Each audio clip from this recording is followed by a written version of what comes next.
Halo, saya Raham dan selamat datang kembali di Sebelum Kalian Beli, di mana kami bakal bahas opini kami mengenai game terbaru yang akan atau sudah rilis, sambil nunjukin gameplaynya dan bisa kalian jadikan pertimbangan apakah kalian tertarik dengan gamenya, lalu bisa memutuskan untuk membeli gamenya atau tidak.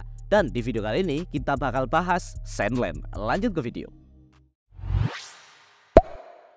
Karya mendiang Akira Toriyama memang selalu menarik untuk dinikmati terlepas dari media apa kalian menikmatinya. Sandland menjadi salah satu karya terakhirnya yang mendapat berbagai adaptasi media dan salah satunya adalah video game ini. Sandland berbasis pada serial manga dari mendiang Akira Toriyama yang terbit dari bulan Mei hingga Agustus tahun 2000 di Weekly Shonen Jump di Jepang dan dikumpulkan menjadi tankobon atau buku standalone pada bulan November tahun 2000. Cerita ini mengikuti kuartet pahlawan yang tidak biasa dari Sandland, sebuah daratan gersang yang telah kehilangan pasokan air utama setelah bertahun-tahun perang dan bencana alam. Sheriff Rao, seorang sheriff lokal, menjadi frustasi karena kurangnya belas kasihan dari Raja Sandland dan berangkat untuk menemukan pasokan air baru.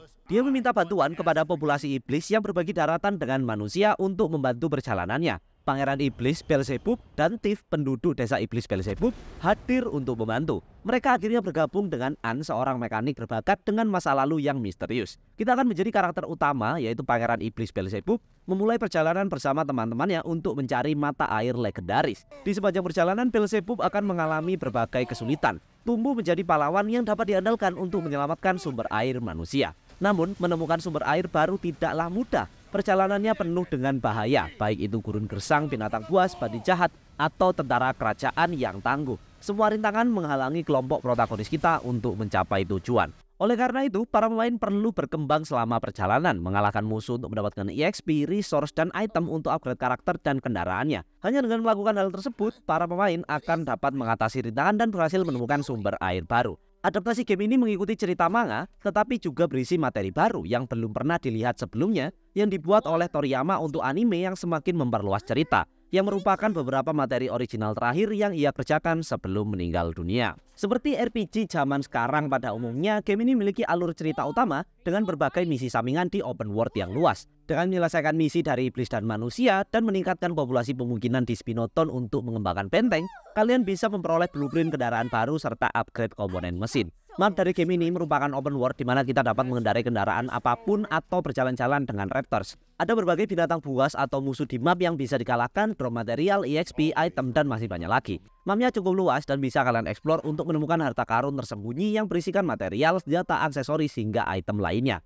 Para pemain juga akan disuguhkan dengan berbagai aktivitas sampingan seperti misalnya quest untuk menyelamatkan orang dari musuh, ada ruins yang berisikan item menarik, lalu juga ada cave yang menjadi salah satu bagian eksplorasi seru karena pemain bisa menemukan diary dan harta karun yang berisi barang-barang berharga. Combat dalam game ini secara general dapat dibagi menjadi dua jenis, combat dengan kendaraan dan combat dengan tangan kosong. Combat dengan kendaraan lebih dominan, menawarkan gameplay yang nyaman dan cepat dalam pertempuran. Combat jenis ini membutuhkan perencanaan yang lebih matang karena kekuatan dan kelemahan masing-masing kendaraan. Seperti misalnya ada tank kendaraan yang solid dan dapat menangani sebagian besar musuh di sebagian besar area. Keunggulannya adalah lewat serangan jarak menengah dan jauh. Namun di sisi lain, tank ini cukup lambat dan sulit menangani musuh dengan gerakan yang cepat. Ada juga jenis kendaraan mobil biasa yang memiliki manuver lebih lincah, namun dengan damage yang biasa saja. Mobil bisa bergerak dengan cepat dengan mobilitas tinggi, cocok untuk melawan musuh yang cepat. Ada juga motor kendaraan paling kencang namun tidak berguna untuk bertempur. Cuma cocok untuk eksplorasi yang cepat ke berbagai sisi map. Dalam pertarungan tangan kosong, kalian bisa mengendalikan Beelzebub memanfaatkan kemampuan spesialnya yang unik. Kalian dituntut untuk jago menghindar agar bisa menang dari pertarungan.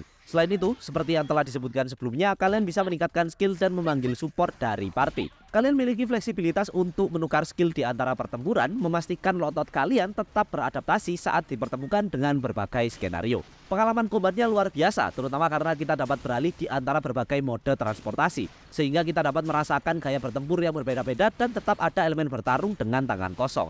Elemen combat yang bervariasi ini membuat kami terus berpikir soal strategi terbaik dan tidak bosan dengan gameplay yang ditawarkan. Untuk progres karakter, Beelzebub cukup mudah, intinya pilihlah skill yang sesuai dengan gaya permainan kalian. Dan menaikkan level anggota party lainnya akan memberimu lebih banyak fleksibilitas dalam mengatur segala sesuatunya untuk mendukung gaya bermain yang sangat berbeda berdasarkan anggota party yang kalian investasikan di awal permainan. Jika kalian menyukai gaya permainan yang berpusat pada pertarungan yang lebih agresif, maka kalian harus berinvestasi pada skill raw sejak awal. Dia memiliki 4 skill aktif yang memungkinkannya untuk menyerang musuh. Selain itu, skill aktif order milik Rao meningkatkan kekuatan serangan kendaraan Beelzebub untuk sementara waktu. Skill pasifnya meningkatkan skill aktifnya dan juga memungkinkannya untuk mengganggu musuh di dekatnya selama pertarungan tangan kosong. Thief memiliki skill yang berfokus pada loot dan gathering material ketika eksplorasi. Dia bisa menjadi sangat berguna untuk mendapatkan uang crafting dan mencari bahan upgrade kendaraan yang kalian miliki. Lalu karakter seperti Ann yang bisa diakses nantinya memiliki skill yang berkisar pada support, khususnya untuk kendaraan. 4 skill aktifnya memberikan peningkatan signifikan pada kendaraan aktif Beelzebub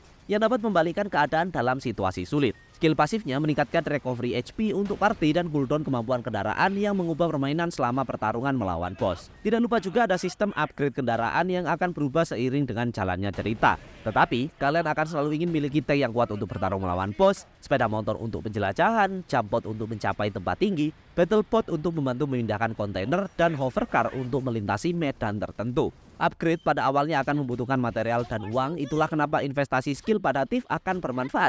Tetapi saat kalian masuk lebih dalam ke dalam permainan, kalian akan mulai membutuhkan senjata level tertentu sebagai komponen crafting atau upgrade. Jadi kalian harus terus memperhatikan requirement crafting atau upgrade agar kalian tahu bahan apa yang harus diburu.